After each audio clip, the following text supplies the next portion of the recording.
This program is designed to provide general information with regards to the subject matters covered. This information is given with the understanding that neither the hosts, guests, sponsors, or station are engaged in rendering any specific and personal, medical, financial, legal, counseling, professional service, or any advice. You should seek the services of competent professionals before applying or trying any suggested ideas.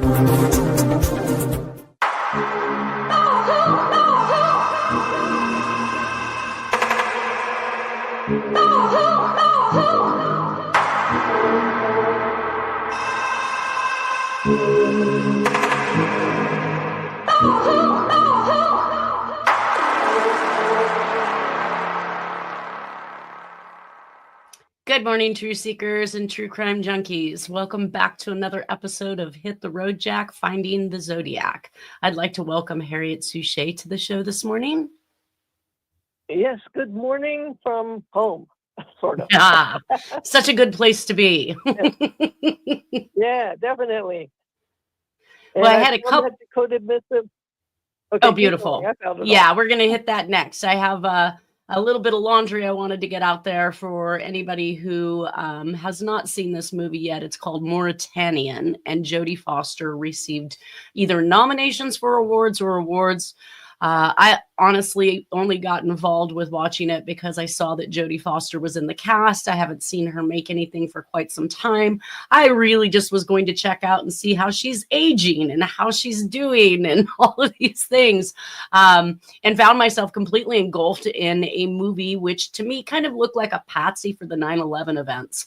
I found it super interesting to note what we will do to people as a country, but we won't do it inside of our country. So basically the set of this is at Guantanamo Bay in Cuba. Now, when did we make friends with Cuba again, Harriette? Do you know? Well, they're still considered a communist country. So I think we made friends with Cuba again kind of right after circa 1970, after all the hijackings back to Cuba. So it's still considered a communist country, but they've quietly tried to get some trade going, and so I think it's been a while.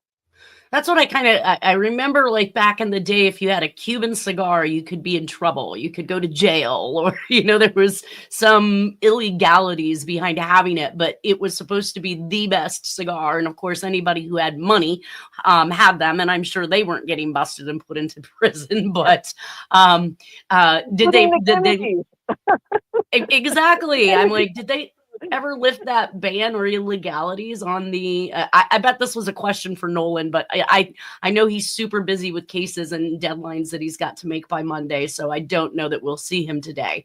But yeah, that would have been a great question for him.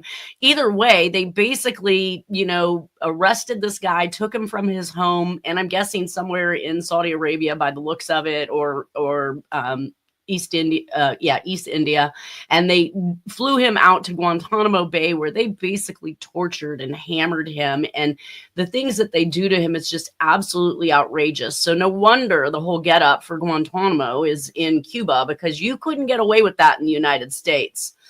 Still illegal to import in the U.S., they say, as far as Cuban cigars. Gotcha. Mm-hmm. So you got to have some money to get your hands on them bad boys, but I know there are people out there still enjoying them. Either way, Jodie Foster comes in as his attorney and basically wins him the right to be released after 7 years of torture. Some of the most maddening things I've ever seen done to somebody. I literally sat there in awe. Not that I didn't know that this is kind of some of the tactics they do when they're trying to interrogate people, but more or less because you're visually seeing it, and it is based on a true story. So I would like everybody to, take a look at this and see what our country does. Either way, once she gets him released after 7 years of hell and torture, Barack Obama actually sets an executive order and holds him for another 7 years. And mind you guys, that he hasn't been charged with a darn thing. And that's why Jodie Foster was able to supposedly win his freedom. And the court said, let this man go. If you're not going to charge him, you have to let him go. And of course, we see Barack Obama, it states at the end of this that he literally made sure sure that this man didn't leave for another 7 years. So for 14 years of his life, he lost all of his freedoms, was treated horrendously by the United States, and all for what? In the end, he was released. He did write a book in regards to this, but I was watching it. If you watch the end clips, you get to see the actual gentleman with the different books from different countries and languages, and it is so heavily redacted. And that's one of the things they said at the end, is that even though he wrote his book, the government took their black redaction pen and took away everything that they said he couldn't produce, which blows my mind, because we're supposed to be the country of freedom of speech. I'm just at a loss, you guys. We had a you something. Yeah. Can I interject something really quick? Okay, we've had in our family, and I have them now. We've always called them the beer glasses from Cuba. My father went to 1962 Cuba as a merchant seaman and got these. And it was supposed to be around midnight. I'm trying to remember what the story is. So I had these from Cuba in 1962. That's crazy. And that's what, literally before? Okay, so I'm getting a note that says JFK signed a law that prohibited U.S. citizens from doing business with Cuba. That's the only reason why Cuban cigars are illegal in U.S. So if we've started to open up trade and association with them, and these are still illegal, obviously it must be their mainstay. It must be something that they produce hugely, and they don't want the United States patronizing these individuals for whatever reason. But that takes us back to SBTC, right? Was Subic Bay, the whole Bush thing and everything that happened. I want to say when was that? That was in the 60s, right? When they went over and burnt down all the casinos, all the mobs. Well, I guess that was obviously Fidel Castro, right? That burnt down everything.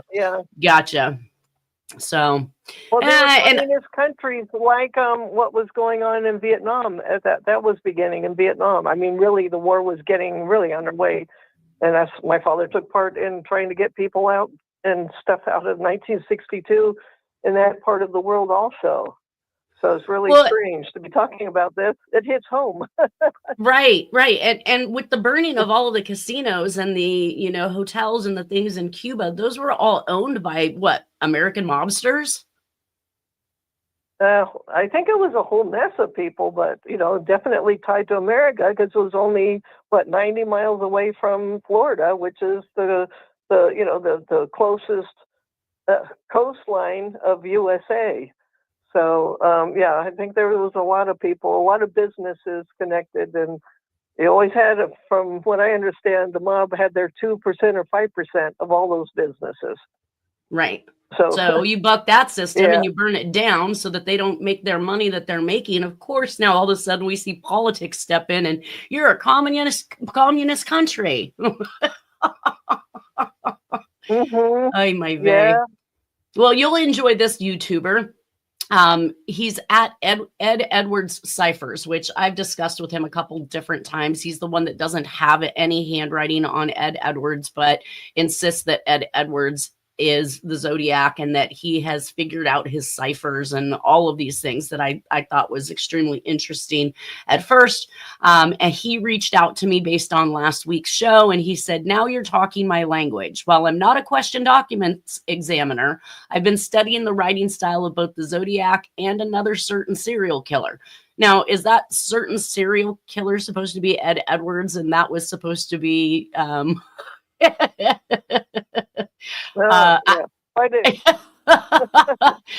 wonder why he said certain certain serial killer. I don't even know that they have any information on Ed Edwards as him being a serial killer. I guess I should probably look this guy up. Either way, he didn't have any handwriting on him for me to look at, but he says he's been, and I don't, so I literally don't understand. He says, I've been studying the writing style of both the Zodiac and another certain serial killer. If he is talking about Ed Edwards, I've already asked him if he has handwriting. He said no. So who's the certain serial killer? And then he says, I've long wondered about the S, or as they're popularly known, He says popularly. I don't call them candy cane Fs, and I'm a handwriting expert, but he says popularly known candy cane Fs. I found them very interesting, and I have a theory of what they actually are. My problem with this statement is that obviously he is withholding some information, acting like he wants to give information, but not actually giving any information in this post. I mean, please, you guys, if you're going to come on and you're going to post some type of a comment, at least give me the evidence or the inference of what it is that you're talking about so that we can have an actual conversation. So I actually hit him back up and I said, if you aren't a handwriting expert, how can this be your language? Certainly is mine. So I would love to get your take on the candy cane Fs, even though we weren't discussing them on this video. So I don't know. He was not. Yeah, that's what he's calling them. But he's calling them the candy cane F. Anyway, they're shaped like a candy cane. Maybe it's something I posted online. But anyways. I have no idea. My point being is that an F by nature is formed like a candy cane. I mean, look at your font. The F is a candy cane. We don't refer to it as a candy cane. It's called an F, and it's called a lowercase f at that. So when I hit him back up with that, instead of and I asked him, I'd love to get his take on it, right? That's my response. He says, well, that's an interesting question. I'll try to explain why. Donald and Betty Hardin were amateurs, yet they broke a Zodiac cipher when the FBI, CIA, and other professionals could not. Hold up. Wait a minute. Is he full of himself? Are you trying to sell me the single bullet theory? You believe that the FBI and the CIA couldn't solve a simple substitution cipher? You've lost your gourd. That was all staged. I mean, looking back, I can see it was staged. And I think it's one of the people that he just named. He was a naval expert. He just, happened to be also teaching in a school. If I remember, one of the Hardin's side of their stories. So he wasn't just your average amateur. Exactly. And if we think about the simple substitution, all he had to know is about simple substitution ciphers, and that the most used letter of the alphabet will appear more in a message than any other letter of the alphabet. So it was more of a mathematical equation, right? Determine which letters used most, plot that in for the most symbols that are similar, and then work your way outward from there to the next letter that's most used, and so on and so forth, until you actually start to get a rhyme and reason to this message. It doesn't, I guess if you want to call him a layman, because, well, you're saying that he has experience with it, right? Yeah, it's some kind of experience in the past, and they're now teachers. So I said, and history. He wasn't exactly your average layman, but I can tell you it to be a fact that, because I was doing it too as a kid, you did a lot of word puzzles, because you didn't have like how we have things online now that is quick, bam, bam, bam, and you did use your head, just like you said. You do a trial and error until you get it right, and this the Hardins kind of knew how to do this, at least the husband did. So I wouldn't call them laymen, and I wouldn't call them, they were able to solve it over the FBI and CIA. You just literally called the FBI and the CIA absolutely worthless in that one single statement. And I highly doubt that they were not able to solve something as simple as a substitution cipher when the end resolve in 2021 or something like that, when David Orenchak claimed that he used period 19 substitute cipher, which was kind of a diagonal type solve basically to this message. Yeah, he tried something, but I got the solved, and I think we covered it months ago now. Well, we covered it. Gave him the information, and it took what, 3 people 16 years to solve it? Come on. Right. And so he goes on to say David Orenchak considers himself an amateur and not a professional cryptologist. Well, you can listen to what David Orenchak says all you want all day long. But this man has been up in the middle of this entire freaking scenario, creating web toys and all kinds of things to break codes since well before I got involved. Yes, agreed. Yes, that's true. That was And the then original ad that he had on ZodiacKiller.com, and Tom White was supporting him. He's not your average cryptographer, but he was using computers to try to break and crack things. And that tells me you have a bit. Well, but that tells me you're above average on this type of stuff. If you're creating an algorithm for a computer program that's supposed to be able to break code, don't call yourself an amateur. Like, how many people could do that? Like, on the norm? Not many. He did go on and say he and his team broke another Zodiac cipher. So those could be two instances where amateurs were able to do something that professionals couldn't. Boy, you're full of yourself. If the professional, I'd love to have this guy. Let's have this Ed Edwards guy on your show. Right? You know, I think I understand where these people are kind of coming from. I hate using that term, but you know, he's just trying to sell his product. But you know, and good luck with that. But you know, come on and have a discussion. He's trying to sell himself.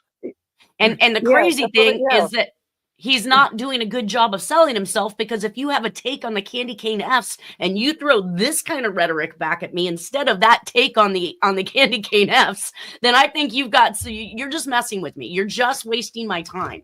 Well, he goes on to say, I would imagine just one may be enough as an example, but those are two. No, I'm sorry, at Ed Edwards ciphers. Those are not two instances of lay people doing something that the government, the CIA, and the FBI couldn't do. He then, because I hadn't answered yet, comes back to say, I must apologize. I must have seen the part of the clip where you mentioned the candy cane Fs. I never mentioned candy cane Fs. He said, or just the Fs in particular may have triggered my memory of them. That's probably more true. I think that I think they're that important, actually. So I was both happy and impressed that you did speak about them. I didn't. And while I am not a professional, I'm just another person with an opinion. I do have an opinion on them. It would be hard to explain only in written correspondence because, in my opinion, they involve concepts of cryptography, which apparently neither you nor I may be professionals at. Well, then why are you going to give me your take on it? If you don't know what you're doing, you're not a professional, you're going to give me basically your opinion or your perception of what you think these Fs mean. In my mind, I mean, I get this every day. I took a case yesterday and they wanted to give me their perception of what they see in handwriting. They don't look at the same things that I do.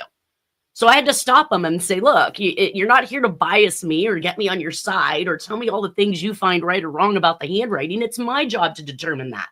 So I'm going to, squash whatever you think you see, because I'm going to do this from a clean slate where I see what I see based on my experience and what I do as a professional.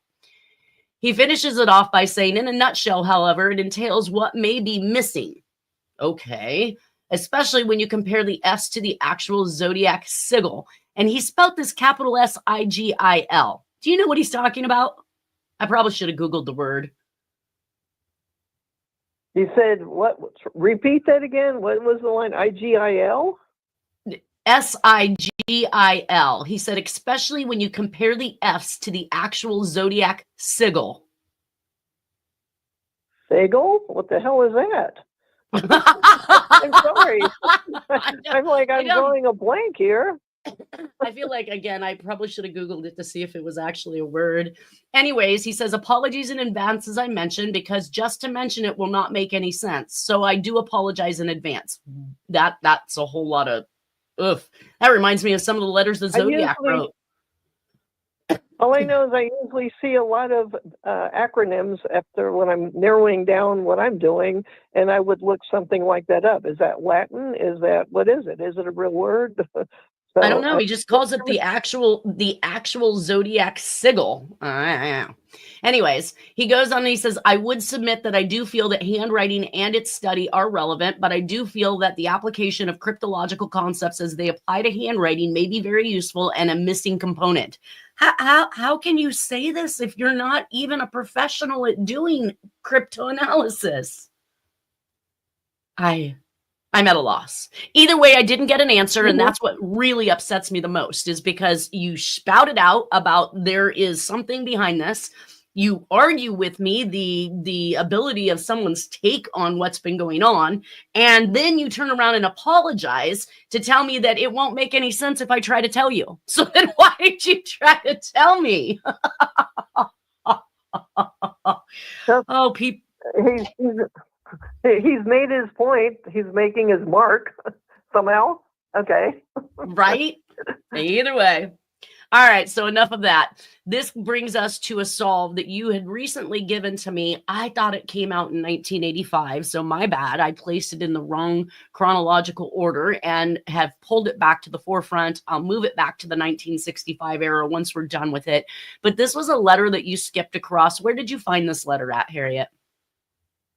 I was looking for the one that I worked on with you 10 years earlier, the 63 from the 1963, and it said ask Spencer and George Spencer, whatever. And I was trying to find that, and I couldn't find it anymore. We're the only ones apparently that have it. But I found this at Texas.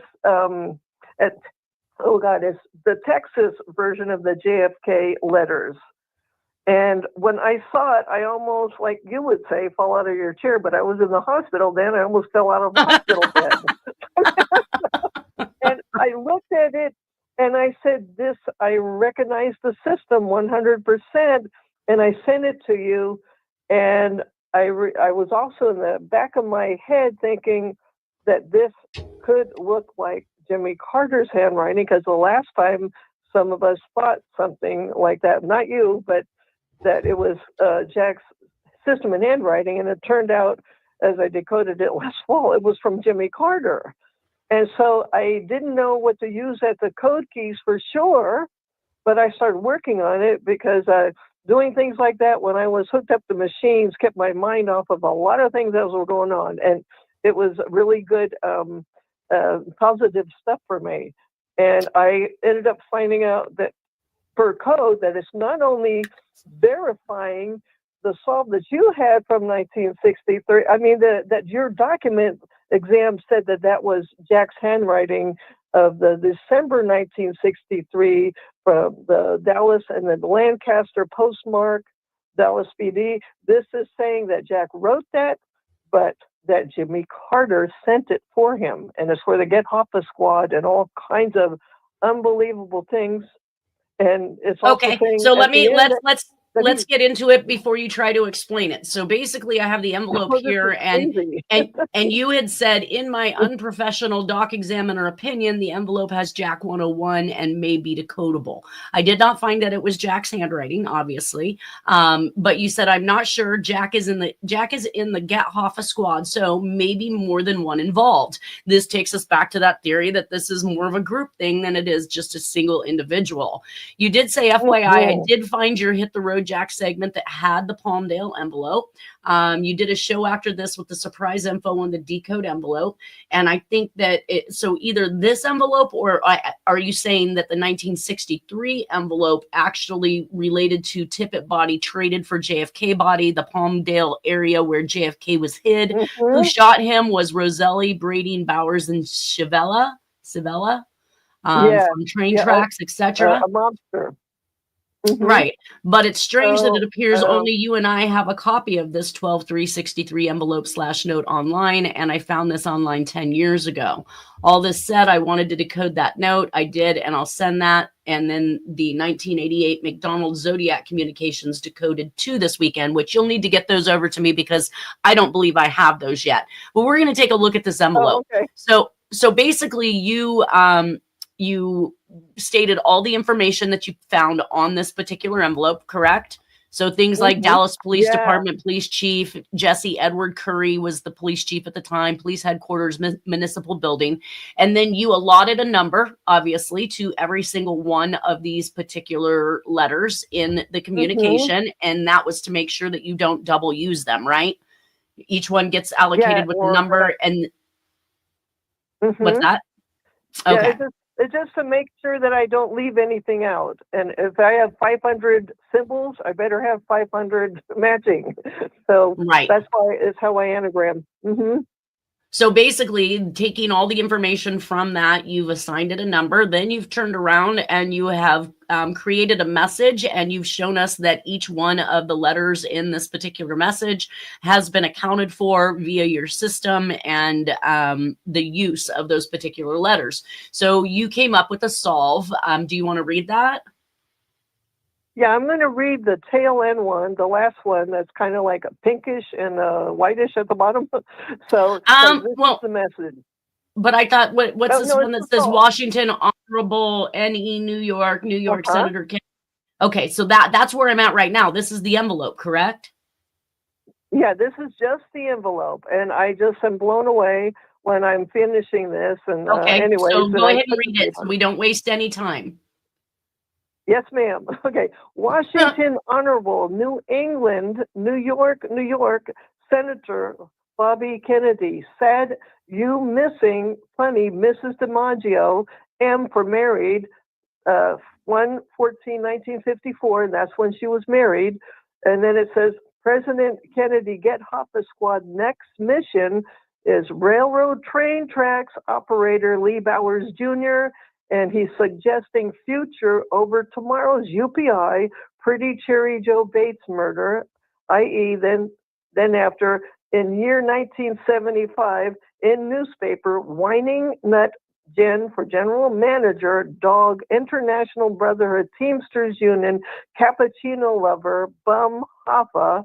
And then he's saying, one, I sent DEC, December 3rd, 1963, Lancaster, California, letter and envelope, printed by NN, that's Nomenesio Jack Torrance, so that's his handwriting printing.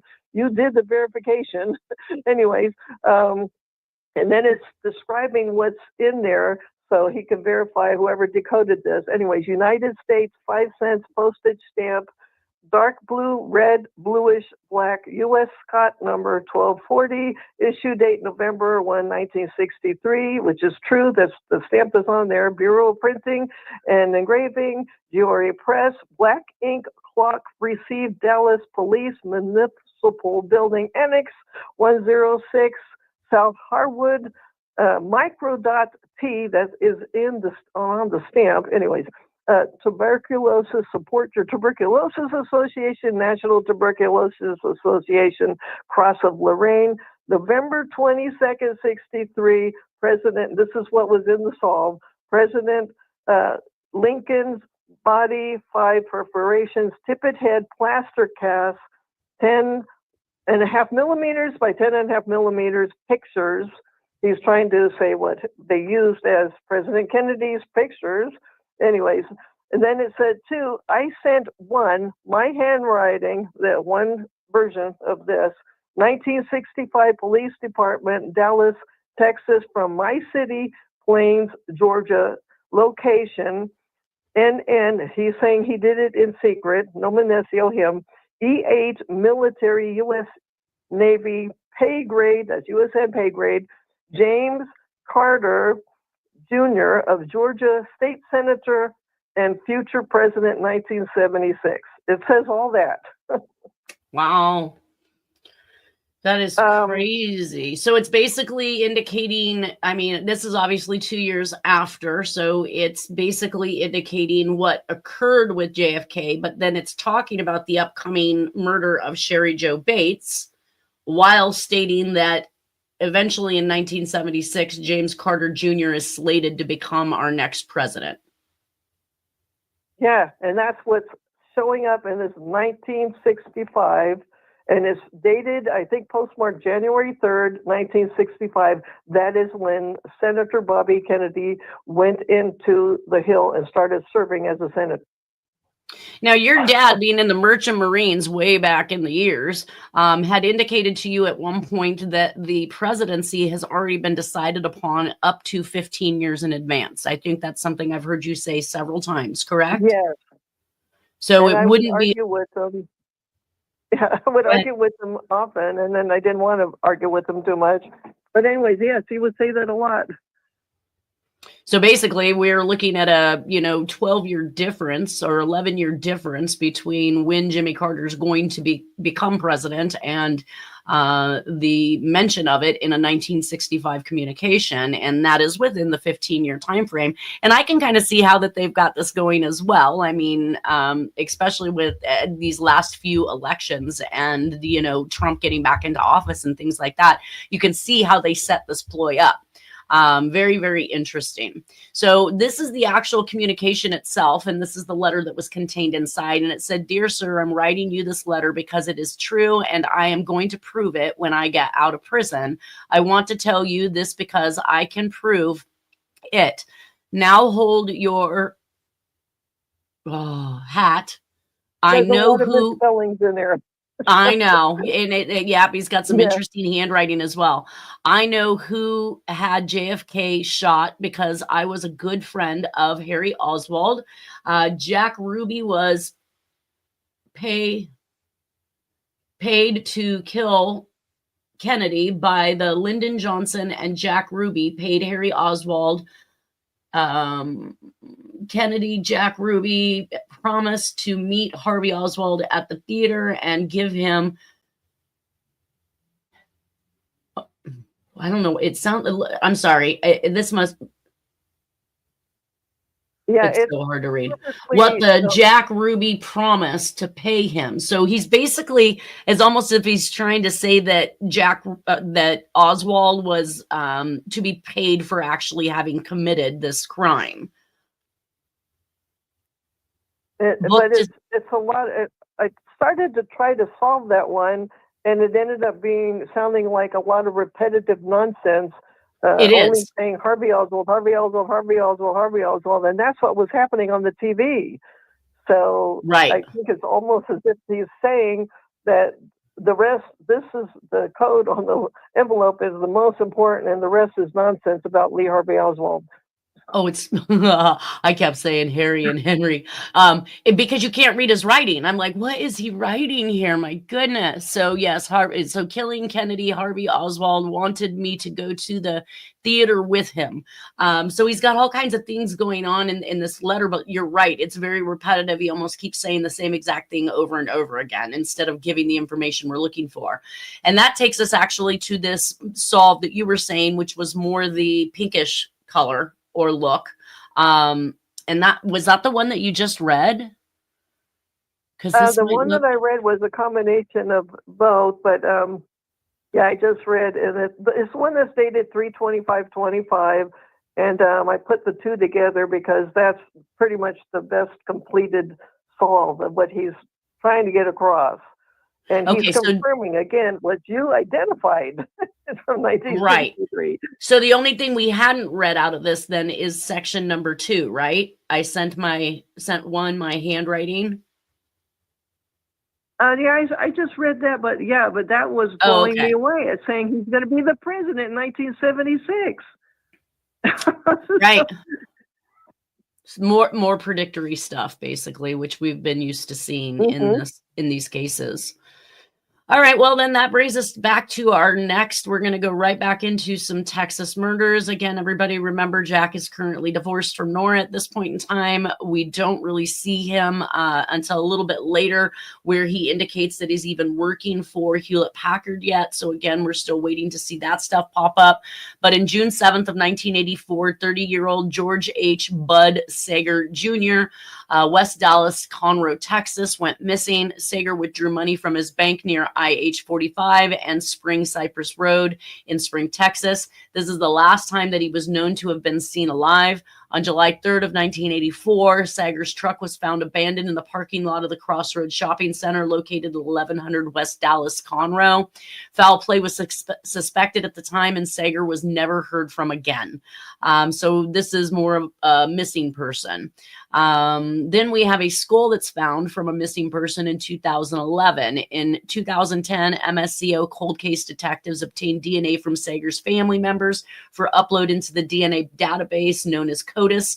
In 2011, a DNA match occurred with a skull found in Walker County, Texas. Investigations revealed that on December 18th, 1989, an individual picking up aluminum cans along FM 1375, approximately 9/10 of a mile west of IH 45 near Waverly area, discovered the skull on the side of the roadway. The skull was found to contain a short handwritten note stating that an unknown individual had found the skull in the woods but could not get involved. It appeared that the author of the note had moved the skull from the woods and placed it along the shoulder of the road where it might be discovered. This kind of sounds like Donna Lass to me. This is reminding me of a lot of the other solves that I've done of some of these cold cases, and I was wondering how did they know that that things were moved and positioned in such a way. And now you're reading this, and it looks like somebody's trying to stage the crime scene. And if it's decodable, you might find some more information. But that's maybe they were just. Maybe they were just growing pot in the woods, stumbled across this. It's not legal to grow pot in Texas, so they moved this skull well out of the way because. Who would they be growing the pot for? Do you know? Up it doesn't matter. That's just a hypothetical because it states that there was a note inside of it that said that the person didn't want to get involved. So if the person didn't want to get involved, there's a reason why they don't want to get involved. I'm not saying that they actually were growing pot. I'm just saying, what if, and they stumble across the skull, you're not going to invite the police up to your location where you can get busted. You're going to move it to another place, hoping that somebody gets, I guess, identified. I don't know. It would be interesting to see that note that was inside the skull.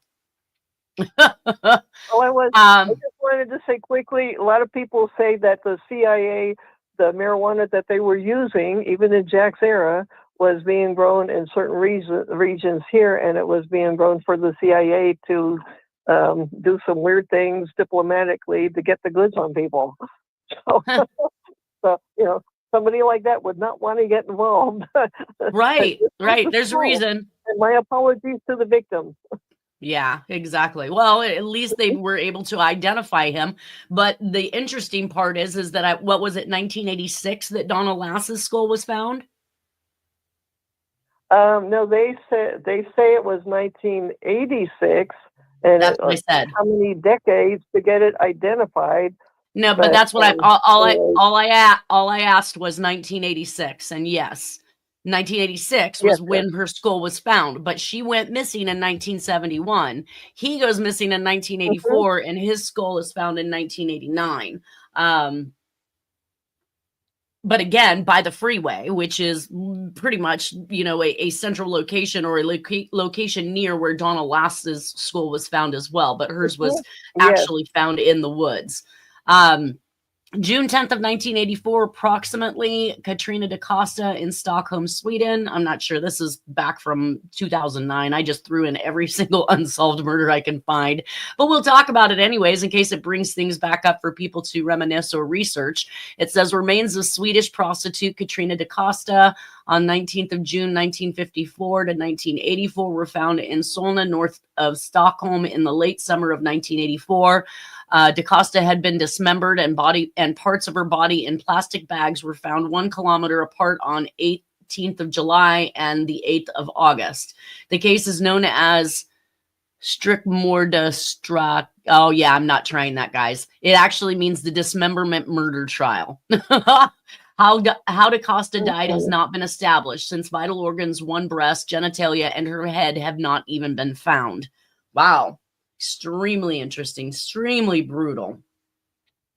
It did say, I think I was looking at this to research the found heads because the SLA manifesto, which we know that the Zodiac wrote a letter in regards to SLA, is found in Sweden. And that was an interesting take or cross connection there, that the manifesto for the Symbionese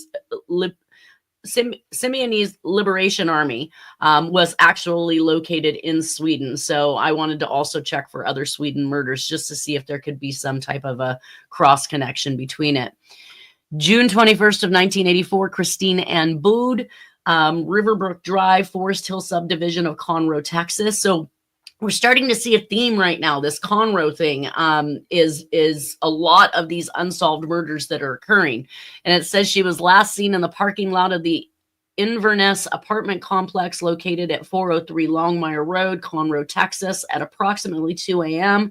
Same date, an MCSO deputy was flagged down on I-45 at FM 1488 and alerted to what was thought to be a body in the roadway.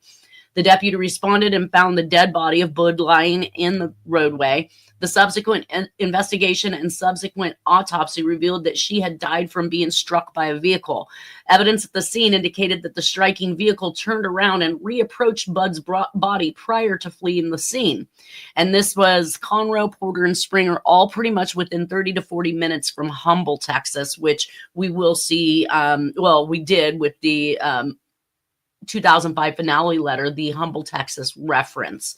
So there could be some cross connections here as well. But if the last place she was seen alive was in her parking lot, now she's being run over on the freeway. I mean, did they take her there and let her out of the car and then just proceed to mow her down? And then who is silly enough after hitting somebody to back up, turn around and go check them out, where to the degree that they would be seen by somebody?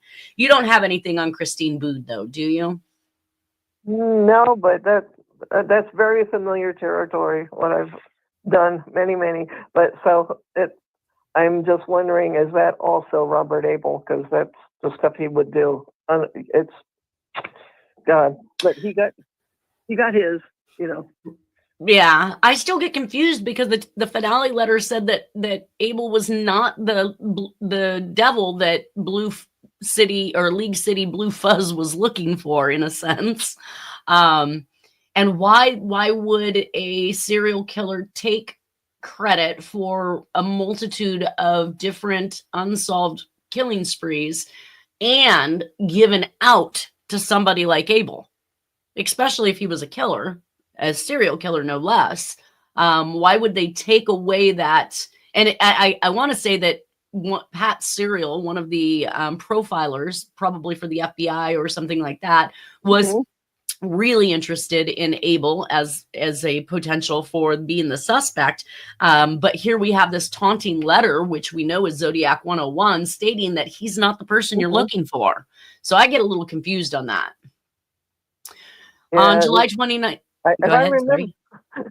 I'm sorry, but if I remember right, Pat Serial was doing the BTK cases at the time and thinking that they were linked. And that's also, Jack is just, trying to point out that, your profile system is flawed. That's so Zodiac 101. and who was in jail at the time over thinking BTK? Dennis Rader was a Zodiac. That was Tom Voigt. He got arrested for some things. Who did? So that was also, Tom Voigt got, he was in that region trying to help prove that BTK was Zodiac. And Pat Serial was doing the links between the possibilities. So that Dennis and a lot of us on the message boards later on never let Tom Voigt forget about that one.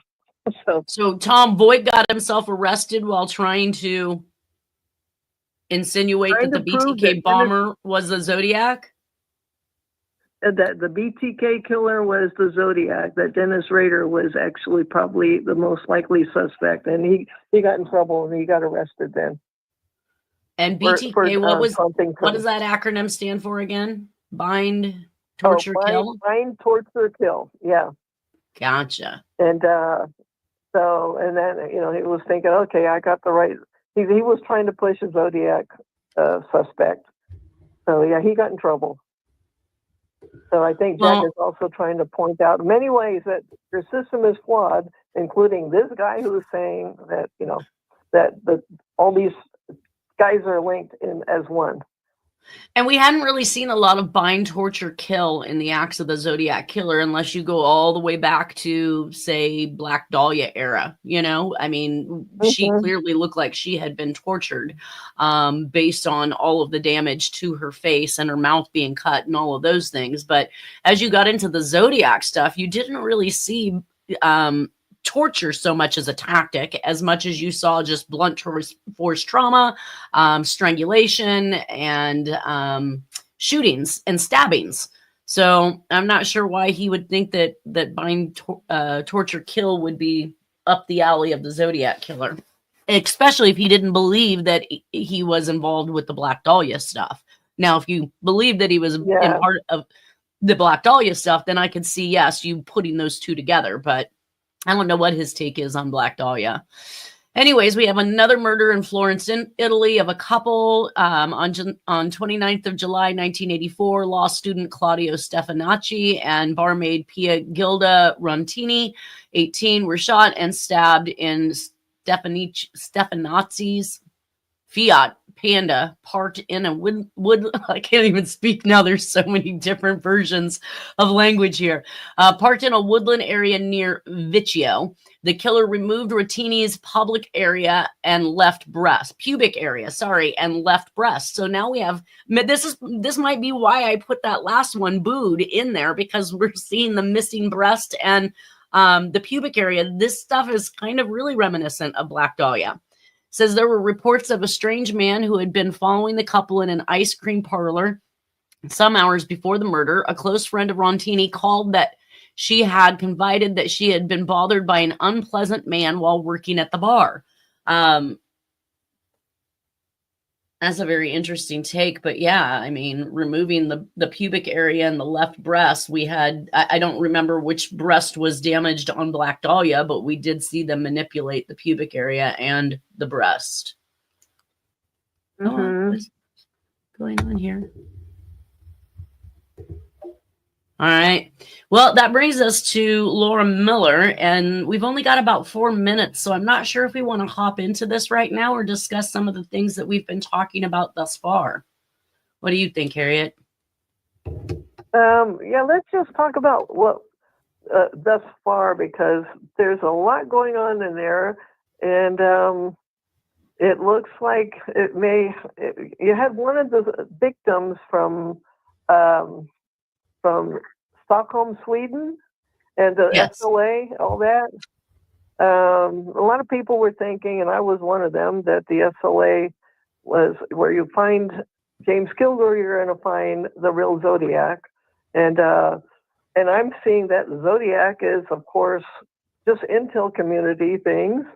And, you know, the missing body parts goes way back, and it's disgusting, but it may or may not always be code. You know, the things that I'm seeing from the 19th century, but also involving Stockholm, Sweden. That's because you were saying that the UPI and API releases would indicate kind of the forensic information on location, placement of the body, things that were done, what they were wearing, and use that type of information to actually decode a solve, correct? Yeah, and I was wondering, how could that be at 2 o'clock in the morning that they knew in the middle of nowhere, let's say Texas or even California, that the body was moved, and how would they know it was moved 22 feet to the north and et cetera? You know how? And this is where Robert Abel and his people come in. They were able to take pictures, and we're seeing it, that they were taking pictures from way above. If they were following these drug dealers and anybody connected, even if they killed somebody, they were able to see and watch them, because there were pictures constantly being taken then by our satellites. So then it made sense to me how they knew. And Jack said that they killed on a full moon. You would able to see in the middle of nowhere, Texas.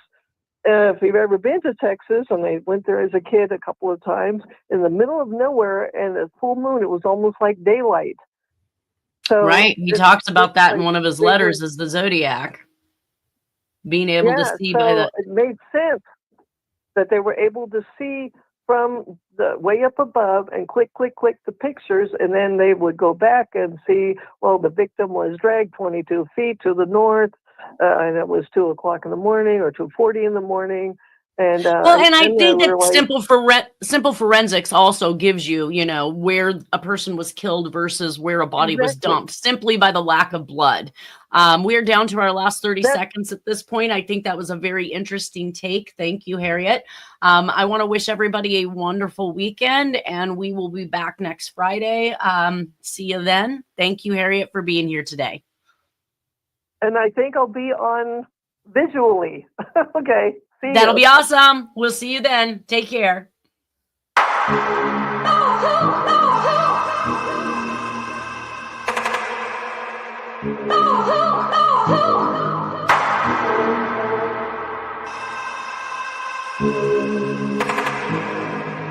Oh,